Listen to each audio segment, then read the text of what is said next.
you about Mike. Mike owns a small landscaping business out in Phoenix. 12 employees, steady growth, great reputation in the community. Mike's the classic entrepreneur. He started with one truck and a dream, built something real through hard work. When I first met Mike, he told me, HR is for big companies, we're family here, we don't need all that corporate stuff. 6 months after the conversation, Mike calls me in a panic. One of the employees had filed a wrongful termination claim. Mike had fired him for what he called a bad attitude and constantly showing up late. No documentation, no progressive discipline, no written policies about attendance, nothing.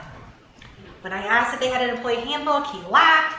We don't need paperwork to know how to treat people right. What Mike didn't know is that the employee had been working overtime and not submitting his overtime hours. The employee went and filed that they were not paying overtime, even though he was the one that wasn't submitting it on the timesheet. He claimed that Mike had told him that he was not eligible for overtime. Well, Mike had no way of proving that they ever had this conversation.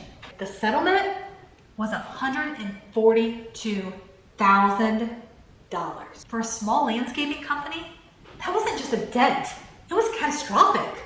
That was more than the truck he had been saving to buy. That was more than someone's annual salary. That was his kid's college fund taking a massive hit. And the worst part, it was completely preventable. Here's what Mike needed to do that would have cost him a fraction of that settlement.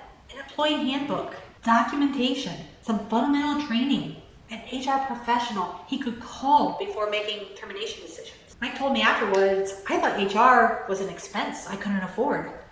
Turns out, not having HR was the expense I couldn't afford. This isn't about turning your small business into some corporate machine with endless policies. It's about protecting what you've built. Because here's the truth. When it comes to HR, small businesses are not too small to need it. They're too small to survive without it.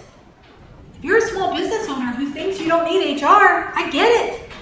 But please learn from Mike's mistake before you make your own $142,000 error.